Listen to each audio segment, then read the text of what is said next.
اللهم صل على سيدنا ومولانا محمد وعلى آل سيدنا ومولانا محمد وبارك وسلم وصل عليه. اللهم صل على محمد وعلى آل محمد كما صليت على إبراهيم وعلى آل إبراهيم إنك حميد مجيد. معززو تاسو ته معلومه ده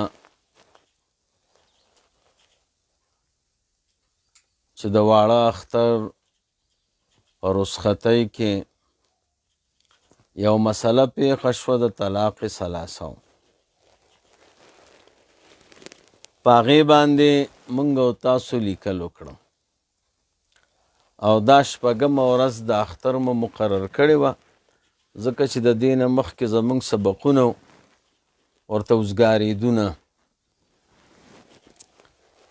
الله دې تاسو هم خوشحاله کړي چې هغه موقع او وعدې موافق راغلی. زموږ دې ملګرو ته دې الله ډېر اجرونه ورکړي. دې مسله کې ډېر تکلیف موږ سره تېر کړ. د شرایطو متعلق هغه دا ده چې موږ او تاسو کې به یو نفر خبرې کوي، دویم ملګری به خبرې نه کوي. دویم نمبر خبره دا ده چې 10 منټه به یو ملګری خبره کوي، 10 منټه به بل ملګری خبره کوي. که هغه په هغه خپل وخت کې هر څه وایي هغه دې ووایي، خو دا بل ملګری به هغه ته په دغه په وخت کې جواب نه ورکوي. جواب که ورکوي که په زړه یې صحیح دا به په خپل وخت کې هغه چې دی نو بیانوي. باقي دعوه مو لیکلې ده. په دعوه کې مو زمونږ دعوه دا وه چې د رسول الله مبارک صلی الله علیه وسلم په امت کې داسې مسلک او داسې مذهب والا سړی نه دی تیر شوی چې معتمد سړی او مذهب والی او هغه د دې قایلي چې په یو مجلس کې 3 طلاقه یو دي، غیر د وابیانو، د شیعګانو، د قادیانانو. ستاسو دعوه دا و دلته مو لیکلي دي چې طلاق ثلاثه د امت اسلامي مسله ده. په دې باندې ائمه 4 قول کړی دی او په دې باندې ټولو صحابه کرامو قول کړی دی او دا د محمد رسول الله صلی الله علیه وسلم په صحیح متصل احادیثو کې ذکر ده. او په دې کې چې دی نو قرآن کریم هم د دې مثبت دی او قرآن کریم کې هم راغلی دی. تاسو به د دې پابند یئ چې د خپل دعوې موافق به دلایل وایي. څنګه مو چې په دعوه کې ائمه 4 ول ذکر کړي دي، داسې به دلیل کې هم ائمه 4 ول ذکر کوي. امام اعظم ابو حنیفه رحمه الله قول او د امام شافعي رحمه الله خپل قول، د امام احمد صاحب قول، د امام مالک صاحب قول. بیا به د هغې نه وروستو صحیح مرفوع روایت وایي او د قرآن کریم هغه آیت به وایي چې الله فرمایي په یو مجلس کې 3 طلاقه یو دي او 3 نه دي. موږ هم د دې دعوې پابند یو، تاسو به هم یئ.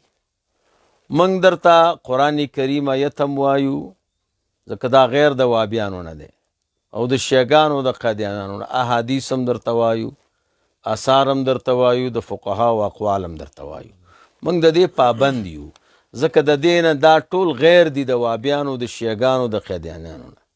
تاسو به د دې پابند یئ چې د صحابه قول به وایي، د ائمه 4 قول به وایي، د قرآن کریم آیت به وایي، ځکه دا مدعوه کې لیکلې ده. تاسو به د خپلې دعوې موافق خبرې کوئ، موږ به د خپلې دعوې موافق خبرې کوو. مولوي صاحب محترم، دا ستا صدر شو.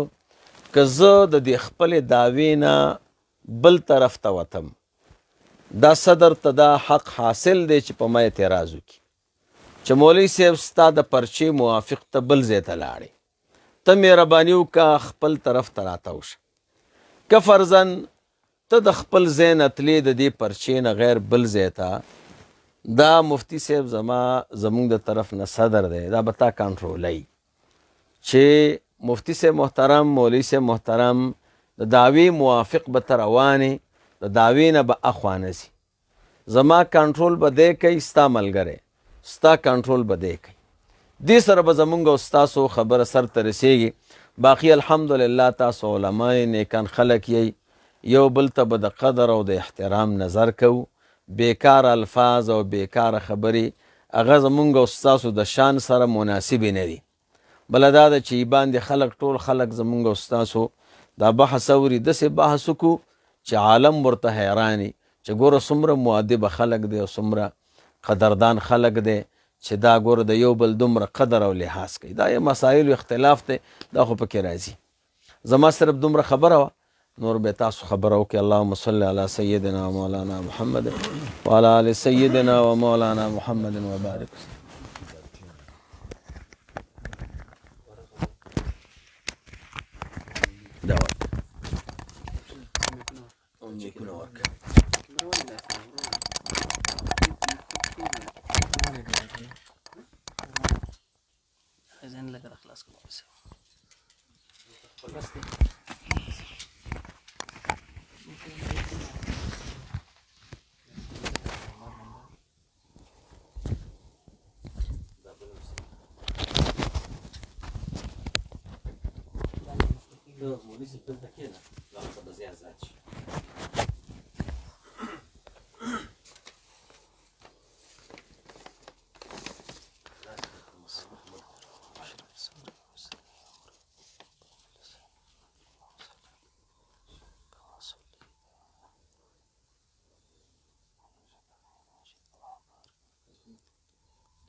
إن الحمد لله نحمده ونستعينه ونستغفره ونؤمن به ونتوكل عليه ونعوذ بالله من شرور أنفسنا ومن سيئات أعمالنا من يهده الله فلا مضل له ومن يضلله فلا هادي له ونشهد أن لا إله إلا الله ونشهد أن محمدا عبده ورسوله أما بعد.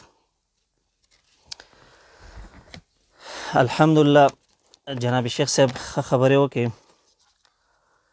مخکې اوس د شرایطو په دغې کې موږ به یو څو شرایط په دې کې اضافي کړو. یو شرط په دې کې دا دی، هغه دلایل به ذکر کوو چې اتفاقي وي، عند الجمهور په هغې باندې اتفاق شوی وي. دویم شرط زموږ دا دی چې هغه دلایل به ذکر کوو چې په دې موضوع کې واضح پې مجمل نه وي، مجملاتو نه به استدلال نه کوو، واضح به وي په دې دغې کې. دریم لکه څنګه چې شیخ صاحب وویله چې تاسو به اول د ائمه اربعو د اقوالو نه شروع کوئ، بیا به د هغې نه وروسته د محمد رسول الله صلی الله علیه وسلم متصل احادیث راوړئ. نو زه شیخ صاحب ته دا وایم چې تاسو به هم دغه د ائمه اربعو نه یا د قرآن نه ظاهرا ښیئ چې په قرآن کې الله ویلي چې دغه مذهب د شیعګانو دی یا د قیدانیانو دی، یا په حدیث متصلو کې داسې ویل شوي چې دغه مذهب باندې چا قول کړی دغه سړی شیعه دی یا دغه سړی چې دی دا قیدانی دی، یا امام ابو حنیفه رحمه الله یا امام مالک رحمه الله یا امام احمد ابن حنبل رحمه الله یا امام شافعي رحمه الله په خپلو اقوالو کې ویلي چې چا 3 طلاقه په یو باندې حساب که دا شیعه دی یا قیدانی دی. تاسو هم د دې پابند اوسئ، ځکه په قرآن کې یا په حدیثو په قرآن کې داسې دغه نه چې په قرآن کې الله ویلي چې 3 په یو باندې حساب که، په قرآن کې عمومات دي، هغې نه بیا وروسته زموږ او ستاسو علماو د هغې نه استدلالات کړي. زه به د هغې علماو اقوال ذکر کوم. د قرآن د آیتونو په تفسیر کې او واضح حدیث په دې کې ذکر کوم چې په هغې کې لفظ د دې راغلی چې درې په یو باندې حساب شوي. تاسو به هم په دې باندې مکلف اوسئ چې داسې حدیث په راوړئ چې هغه په دې باندې واضح وي چې ویلي چې درې په یو مجلس کې په درې حساب شوي، نه دا چې صرف لفظ ثلاثن راغلی هغې نه تاسو مجمل نه استدلال وکئ. مفصل دغه به راوړئ، واضح دلیل به راوړئ چې په هغې کې لیکل شوی. درېیمه خبره دا ده چې تاسو په خپلو دعوه کې مخکې تاسو ویلي یو چې موږ د امام ابو حنیفه رحمه الله مقلدین یو. مخکې د دې نه باید تاسو د امام ابو حنیفه رحمه الله نه په صحیح سند باندې داسې یو روایت راوړئ چې امام ابو حنیفه رحمه الله ویلي چې درې په دریو د یو نه دی، او موږ به انشاءالله تعالی په دې باندې مکلف یو چې د احنافو کتابونو نه به دا ذکر کوو چې درې په یو مجلس کې یو دي، درې نه دي. دا به موږ ذکر کوو، بیا پې تاسو په هغې علماو باندې فتوا ولګوئ چې دا شیعګان دي که دا قیدانیان دي او که دا غیر مقلدین دي. زمونږ به تاسو ته ښودنی څنګه چې شیخ صاحب محترم مخکې وویله چې په امت اسلامي کې داسې یو عالم نشته، داسې یو مذهب اتفاقي نشته چې په دې باندې قول کړی، یعنی دا د غیر مسلمو خبره ده. په دې باندې خو زموږ اتفاق دی چې شیعګان او قیدانیان د اسلام نه خارج دي. پاتې شو غیر مقلدین، به شیخ صاحب د دې تفصیل وکړي چې غیر مقلدین چاته وایي، د هغې به دا تفصیل وکړي. موږ به ورته انشاءالله تعالی د احنافو دغې نه چې اقوال ښیو د امام ابو حنیفه رحمه الله د ائمه اربعو، دا شیخ صاحب د هغې په مقابل کې په دې باندې قول وکړي چې آیا دغه عالم شیعه دی که دا یا قیداني دی او که دا غیر مقلد دی. صحیح ده شیخ صاحب؟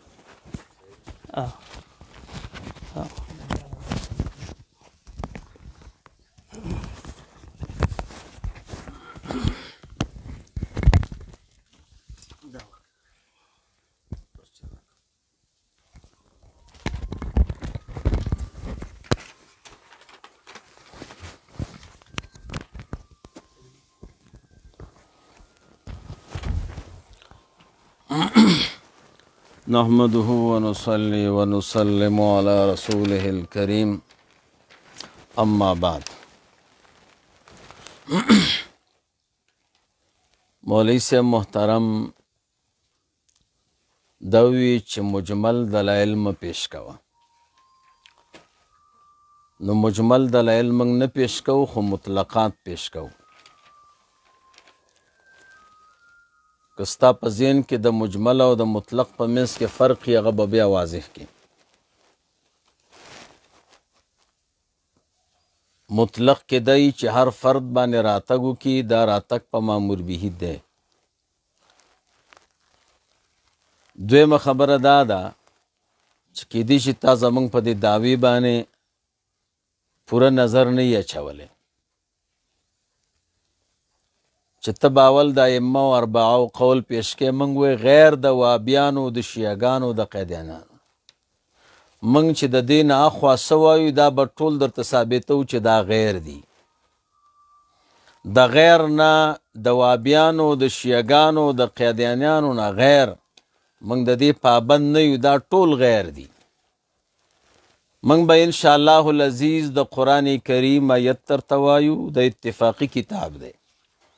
باقی د خبر وکړه چې اتفاقی دلیل به وایو. قرآن کریم ستاسو کتاب هم دی، زمونږ کتاب هم دی، د مسلمانانو کتاب دی. د قرآن کریم آیت درته وایو، بیا د دې قرآن کریم په دې خاصه مسله کې چې چا ښځې ته 3 طلاق ورکړه په یو لفظ، دا 3 دي یو نه دی. دې باندې د صحابو استدلال درته ښایو، صحابه استدلال درته ښایو چې چا ښځې ته 3 طلاق ورکړه دا یو دی. دا صحابه کرام چې دي د اتفاقي دي، 3 طلاق 3 دي. د آثار به د صحابه د تابعینو درته ښایو، بیا به د ائمه او اقوال درته ښایو. ته چې انشاءالله العزیز په دې میدان کې د هر چا قول پیش کې او دا دې پکې وي چې هغه 3 طلاقو ته یو وایي او ثابت یې کړه چې او د ویلي دي، من به درته شیعتوب ثابتو د الله په فضل په سند متصل که تا د هر چا نه ثابته کړه ثبوت ستا کار او شیعتوب ښودل دا زمونږ کار. موږ به د دې پابند یو. 3 طلاقه 3 دي دا موضوع ده. تاسو وایي 3 طلاقه یو دي په یو کره په یو لفظ په یو طهر کې په یو مجلس کې. تاسو د دې خاص قید پابند یې دا بخایې او د ائمه و اربعو اقوالو خای.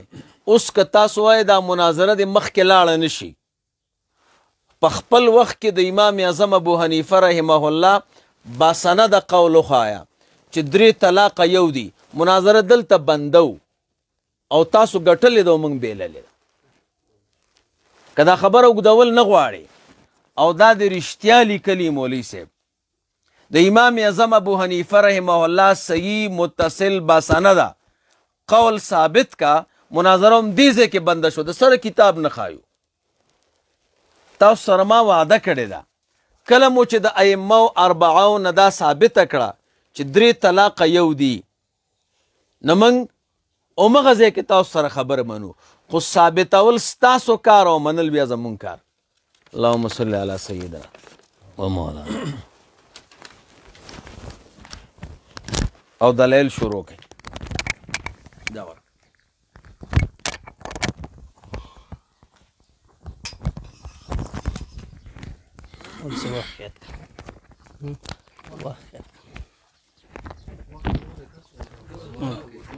او دینا پس وخت یاد کړه.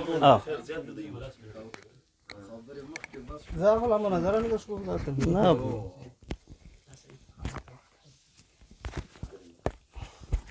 ثالث احمد دی ثالث صاحب چا چې کتاب وخود ثالث بسم الله نه وایه میگه وضاحت وکړه مخکې مزه بحث کې ها دا محمودیان فتوا ولا هو په کې متمدي به شرط فتوا ولا اخلاص. بسم الله والحمد لله والصلاة والسلام على رسول الله.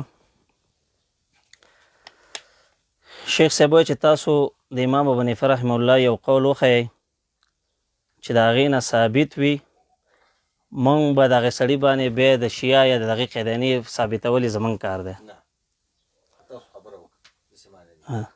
دا د هغه زموږ دغه کس ثابتول تاسو ویل زموږ کار دی.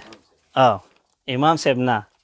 زه به تاسو ته اوس وښیم د امام ابو حنیفه رحمه الله په دې کې قول شته العیاذ بالله هغې نه مخکې لکه چې امام ابو حنیفه رحمه الله یا شیعه و یا قیداني وروسته یې بیا توبه ایستلې او بیا دغه شوی. دا فتاوی محمودیه د چا ده مفتی محمود حسن گنگوهی رحمه الله د دیوبند مشهور عالم دی او په تخصص د افتا کې هر چاته دغه دا پې لازم ده چې باید مطالعه کړي او چې درسو دغه نه کړي د تخصص دغه دې ته نه ورکوي سند دې له نه ورکوي.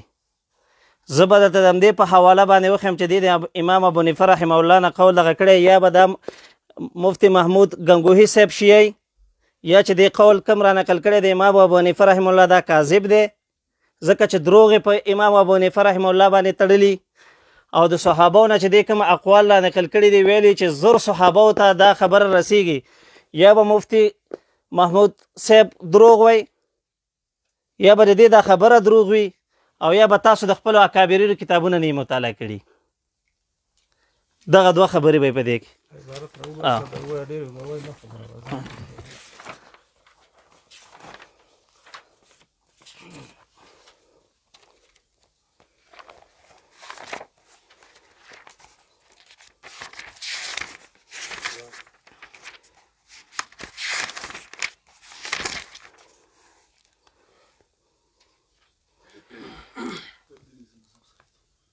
مفتی محمودیه 4 صفحه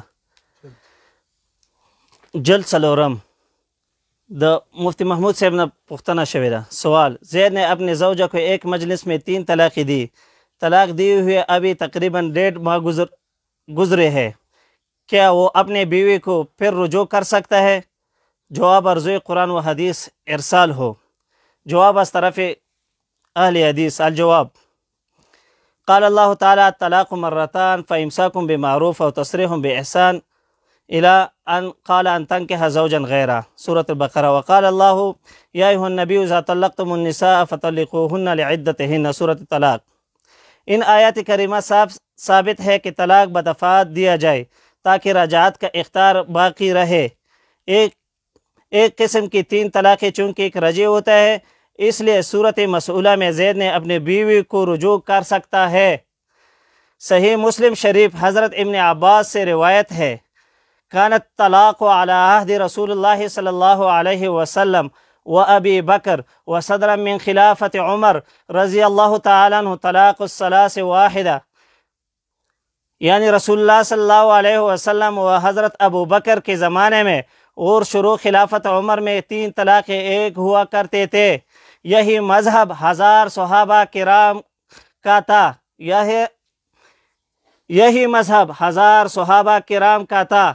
مفتی محمود سے بوئی چھ دغه مذہب د زرون صحابہ دے، جیسا کہ تعلیق المغنی شرح دار قطنی میں ہے ہن رجال کل صحابی من عہد الصدیق الى 3 سنین من خلافت عمر رضی اللہ تعالی عنہ یزیدون علی 1000. یعنی حضرت ابو بکر کے زمانے سے حضرت عمر کی خلافت کی 3 سال تک ہزارہا صحابہ کی یہی فتویٰ رہا کہ ایک جلسے کی 3 طلاق ایک ہوتی ہے. جب کثرت سے لوگ نے طلاق دینا شروع کر دی تو حضرت عمر رضی اللہ تعالی عنہ نے سیاستاً 3 کو 3 کر دیا، جیسے کہ اسے صحیح مسلم میں ہے کہ حضرت عمر رضی اللہ تعالی عنہ خود فرماتے رہے ان الناس قد استعجلوا فی امر قد كانت لهم فی عناء فلو امضیناہ علیہم. یعنی لوگوں نے اسی کام میں جلدی کرنا شروع کر دی جس میں ان کو دیر کرنا چاہیے تھا، پس ہم تینوں ان پر جاری کر دیں گے. چنانچہ جاری کر یا لیکن جب اس کے طریقے سے طلاق میں کمی نہیں ہوئی تو حضرت عمر بہت پچھتائے اور اس سے رجوع فرما لیا. وچ عمر رضی اللہ تعالیٰ عنہ ډیر خفه شو د دین سو کا رجوع کا روستا د دین رجوع کا. فرمایا جیسا کہ حدیث کے بہت بڑے کتاب مسند اسماعیل میں ہے قال عمر رضی اللہ تعالیٰ عنہ ما ندمت على شيء ندامتي على 3 الا يكون الطلاق.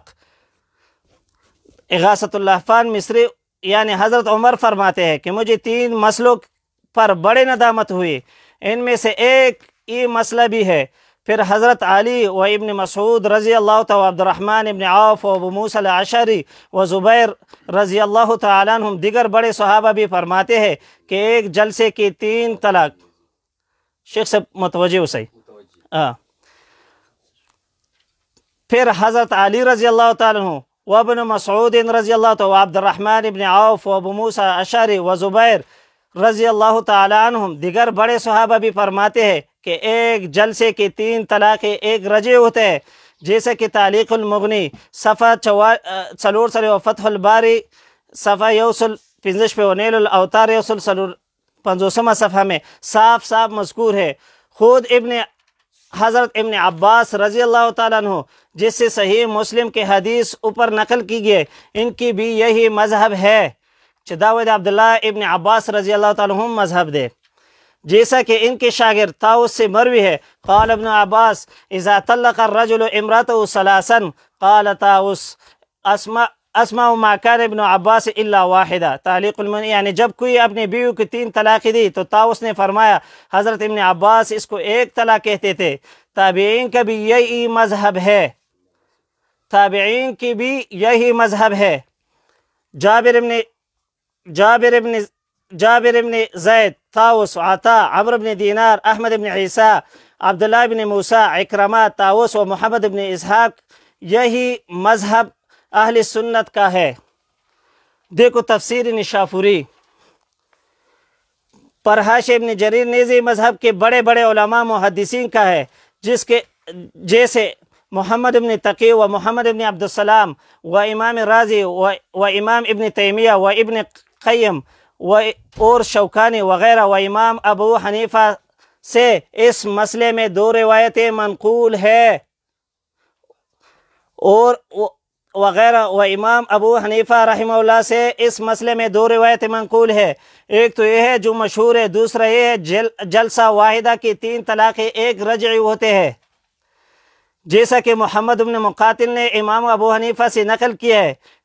इगासतुल लफ़ा व किताबुल इल्म शरह मुस्लिम इमाम मालिक की दो कौल है। एक कौल यही है बाज़ असहाब व अहमद व इमाम दाऊद ज़ाहिर की यही मजहब है उम्दतुर रिआया। दूसरे हदीस अन इब्न अब्बास क़ाल तल्लक़ रुकाना इब्न अब्दी यज़ीद अखुल मुत्तलिब इमरातन सलाफ़ हज़न अलैहा हज़रन शदीदन फ़क़ाल फ़सअल रसूलुल्लाह सल्लल्लाहु अलैहि वसल्लम कैफ़ तल्लक़तहा क़ाल तल्लक़तहा सलासन क़ाल फ़ी मजलिस वाहिद क़ाल नाम क़ाल इन्नमा तिल्क वाहिदा फ़रजिहा इन शिअत क़ाल फ़राजअहा। हज़रत अब्दुल्लाह बिन अब्बास कहते हैं कि रुकाना सहाबी ने अपनी बीवी की 3 तलाक़ी फिर बहुत पछताया तो अन हज़रत सल्लल्लाहु अलैहि वसल्लम ने उनसे पूछा कि तूने कैसे तलाक़ दी। उन्होंने कहा 3 तलाक़ी दी। आपने पूछा कि एक जलसे में। उन्होंने कहा हाँ। आपने कहा एक जलसे की 3 तलाक़ एक होते हैं, लिहाजा अगर तुम्हारे दिल चाहे तो रुजू कर लो। तो रुकाना ने रुजू कर लिया। ये हदीस सही और हसन दोनों तरीक़े से मरवी है। इलामुल मुवक्किन अबू सहल ने भी इस कौल को नकल किया और सही कहा है। फ़तहुल बारी नो मौलवी से शेख से मोहतरम फतावा महमूदिया द मुफ्ती महमूद गंगोही साहब दरकुम द मुफ्ती महमूद गंगोही साहब सवई چې دا د زورونو صحابه قول له، دا د زورونو تابعینو قول له، دا د امام ابو حنیفه رحمه الله قول له، د امام مالک رحمه الله قول له، او دا د سید عبد الله ابن عباس رضی الله تعالی عنہ فتوا ده. دا یو کتاب ته د کافی دی شیخ صاحب، ته په دغه صحابه باندې د شیعه فتوا ولګوه، په دغه تابعینو باندې د شیعه فتوا ولګوه، په دغه علماو باندې چې امام ابو حنیفه رحمه الله ول قول دا کړی دی چې په یو مجلس کې 3 طلاقه په یو باندې دغه په یو باندې حسابېږي. امام مالک رحمه الله دم دا قول کړی، امام احمد ابن حنبل رحمه الله دم دا قول کړی دی. آیا ستا په نیز باندې دید مخکې د دې قول نه شیعهګانو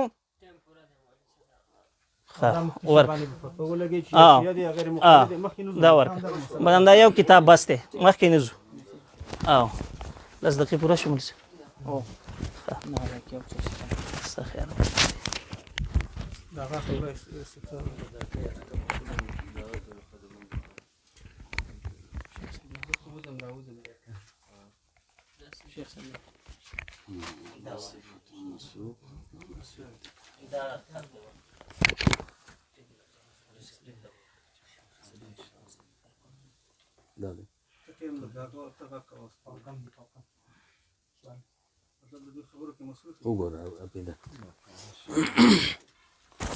اللهم صل على سيدنا ومولانا محمد وعلى آل سيدنا ومولانا محمد وبارك وسلم وصل عليه. اللهم صل على محمد وعلى آل محمد كما صليت على إبراهيم وعلى آل إبراهيم إنك حميد مجيد. مولانا صاحب فتاوی محمودیه پیش کړه. راکا پرچم پرچه راکا. فتاوی محمودیه پیش کړه وی ډیر پزور او پزیر. دته به شیعه وای، دته به قیدانه وای، دته به وابی وای. مولانا صاحب کتاب دی نه کتلی، دا جواب د اهل حدیثو د طرف نه دی، جواب از طرف اهل حدیث. تا تمام مخکې ویلیو چې غیر د وابیانو نه، د وابیانو جواب ما ته مو آیا. باقی دی کې چې د کم روایات ویلی دي ته هغه روایات ما ته د اصل کتاب نه ووایا. دا خو د وابیانو جواب دی، خاموش، دا د وابیانو جواب دی. جواب از طرف اهل حدیث. ټول عمر اهل حدیثو دوکه کړې ده. چا چې د حق ملګرتیا نه ده کړې او د حق سره مقابله کړې ده، ټول عمر هغه دوکه کوي. باقی دا دی دا والا دا به د اصل کتاب نه وښی. دا واوره باقی دی ویلی دی چې د حضرت عبدالله ابن عباس سے فتوا ده. دا د عبدالله ابن عباس سے فتوا ما زه درته وایم. خپل ځای کې درته بیا د ډېرې فتوې دا سنن سعید ابن منصور دی اول جلد دی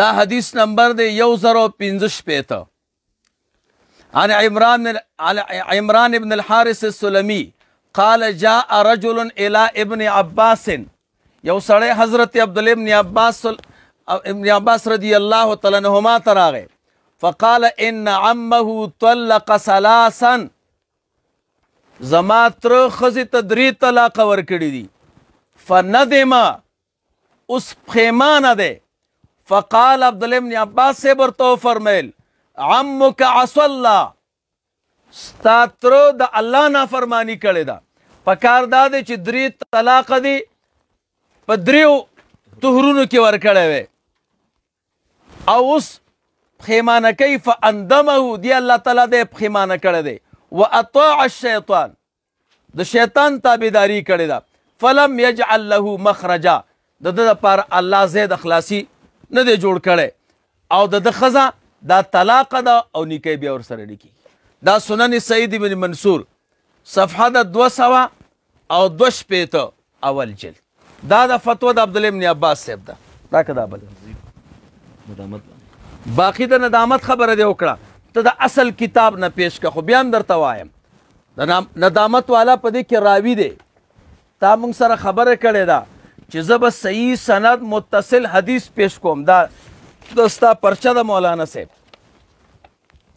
د محمد رسول الله صلی الله علیه وسلم په صحیح متصل احادیثو کې دې کې مولوی صاحب کتاب د نه دی کتلی دې کې راوي دی خالد ابن یزید په باره کې وایي وقال عباس عن يحيى ليس بشيء وقال النسائي ليس بثقة وقال دارقطني ضعيف دا ټول علما په خالد ابن یزید باندې رد کوي ته د عمر فاروق صاحب ندامت ثابت کا بے زتا سره منم